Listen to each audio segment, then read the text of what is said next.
Yes, brother. Assalamu alaikum. My question is kind of related to the one the sister started asking, and the other one who commented on picking good things in religions. See, I believe Islam is part of this continuous chain of religions. Like if we're talking about Judaism, Christianity, and Islam. In order to be a Muslim, you have to believe first in Judaism and Christianity. My question is, like the similarities and the crucifixion of the Christ, like let me say the Islamic story about the crucifixion of the Christ, in other words, and I believe that it's once this issue is clarified, we'll have no more major differences. Like gaps will just turn off. The brother asked the question, he has posed two parts of the question, that a Muslim can only be a Muslim first if he believes in Judaism and Christianity and then Islam, which I disagree, brother. Allah says in the Quran in Surah Al-Imran, chapter number 3, verse number 19, Inna dina indallah al-Islam. The only religion acceptable in the sight of Allah is Islam. So what Moses, peace be upon him, preached was nothing but Islam. He never preached Judaism. What Jesus Christ, peace be upon him, preached was nothing but Islam. He never preached Christianity. The word Christianity doesn't exist in the Bible. Do you know that? The word Christianity doesn't exist in the Bible. The first time the word Christian is used in the book of Acts. In the book of Acts it says that the people of Antioch, they called the followers of Jesus Christ as Christians. It was a nickname given by the people of Antioch. Jesus Christ, peace be upon him, never heard the word Christian in his life. Do you know that? So where did he teach Christianity? So for you to say a Muslim should first follow Judaism, Christianity, then Islam is totally wrong. Inna dina indallah Islam, the only religion acceptable in the sight of Allah is Islam. What all the messengers preached is nothing but Islam. These, what you find, the Bible and the other books, they are the corrupted form of the original revelations. Now coming to your question, that what is the Islamic version of crucifixion? What Islam has to say about crucifixion?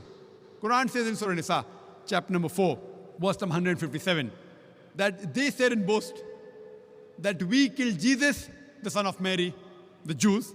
They said in boast, we killed Jesus, son of Mary. وَمَا قَتُلُوا وَمَا صَلَبُوا. They killed him not, neither did they crucify him. وَلَكِنْ شُبِّهَ لَهُمْ. It was only made to appear so. And all those who differ are full of doubts. إِلَّا اتِّبَاعَ الظَّنِّ, with only conjecture to follow. وَمَا قَتَلُوا يَقِينًا. For a surety, they killed him not. So according to the Quran, the Jews said in boast that we killed Jesus Christ, peace be upon him, but they killed him not, neither did they crucify him. It was only made to appear so.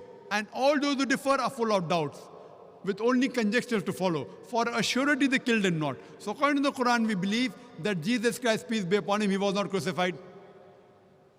It was only made to appear so. And I've had a debate on, was Christ really crucified? Crucifixion means a person should die on the cross. And in my debate, I've proved that Jesus Christ, peace be upon him, he did not die on the cross. So we don't have an English term for a person who's put on the cross but does not die. So the new word that we can coin is crucifixion. F-I-C-T-I-O-N, fiction, not fiction, not F-I-X-I-O-N. So what we believe, that it was a crucifixion. C-R-U-C-I-F-I-C-T-I-O-N, but it was not crucifixion, F-I-X-I-O-N. Because I proved in my talk that he did not die on the cross. To cut it short, to make the Christians realize, in one nutshell, how to prove that Jesus Christ, peace be upon him, did not die on the cross. He was not crucified. When Jesus Christ, peace be upon him, was asked by the people that, "Oh Master, show us some signs." So he replies in the Gospel of Matthew, chapter number 12, verse number 38, he says, "You evil and adulterous generation, you ask me for a sign. No sign shall be given except the sign of Jonah. For as Jonah was 3 days and 3 nights in the belly of the whale, so shall the Son of Man be 3 days and 3 nights in the heart of the earth." Now, anyone who's a Christian, he knows the sign of Jonah, he has to go to the book of Jonah. It is only one page, only 2 sides. And when you ask any Christian about the sign of Jonah, they will tell us that Jonah was asked by Almighty God to go to Nineveh to deliver the message, but he runs away from the commandment and goes to Joppa. So here, while he's traveling in the ship, there's a storm. So it was a thinking at that time that the storm is due to a person has not obeyed to the commandment of his Lord. So they draw lots. So Jonah, peace be upon him, he volunteers and says, I have run away from the commandment. At that time, it was a thinking that if they throw the person overboard in the sea would become calm. So they take Jonah and they throw him overboard. Now when they throw Jonah overboard, was he dead or alive? Was he dead or alive? He was alive. When he goes in the sea, normally in a raging sea, in a storm, a human being ought to die. But Jonah does not die. Peace be upon him. He is alive. A fish comes and gobbles him up. When the fish gobbles him up, was Jonah dead or alive? He was alive. If he dies, it's not a miracle. He is alive, it's a miracle. 3 days and 3 nights, the fish takes him around the ocean. The man ought to die because of suffocation. He does not die. It's a miracle. The fish vomits him out on the shore. He ought to die. He does not die. It's a miracle of a miracle of a miracle of a miracle. He's thrown overboard. He does not die. A fish comes and gobbles him up. He does not die. 3 days and 3 nights, he roams in the belly of the fish. He does not die. He's vomited out. He does not die. A miracle of a miracle of a miracle. So Jesus Christ, peace be upon him, said that as Jonah was 3 days and 3 nights in the belly of the whale, so shall the Son of Man be 3 days and 3 nights in the heart of the earth. Now when you ask a Christian, Jesus Christ, peace be upon him, in the sepulchre, in his grave, for 3 days and 3 nights, was he dead or alive?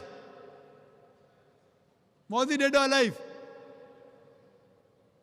The Christians tell us he was dead. But then there's a contradiction. For him to fulfill the prophecy of the sign of Jonah, he has to be alive. So only on this one prophecy, there are various ways I can prove he wasn't crucified. It proves that Jesus Christ, peace be upon him, did not die on the cross. He was alive. So based on this, we can prove from the Bible that Jesus Christ, peace be upon him, he did not die on the cross. Jesus Christ, peace be upon him, puts all his eggs in one basket. He says, no sign shall be given except the sign of Jonah. For as Jonah was 3 days and 3 nights in the belly of the whale, so shall the Son of Man be 3 days and 3 nights in the heart of the earth. And further, if you analyze, even 3 days and 3 nights, it is not fulfilled. Because on Friday he's put on the cross. So before Saturday comes, he's put down. He's in the grave. When? When he's put in the grave? He's put on Friday night. He's there on Saturday full day. Saturday night. Sunday morning is out. So it's 2 nights and 1 day. So even the prophecy of 3 days and 3 nights is not fulfilled. But surely if he has to fulfill the other way, like Jonah, he has to be alive. And I've given various arguments from the Bible and proofs that Jesus Christ, peace be, was not crucified. You can take my videotape. I had a debate with an Arab Christian, an Iraqi Christian. Was Christ really crucified? And I proved there that he was not crucified, he was raised up alive. Hope that answers the question.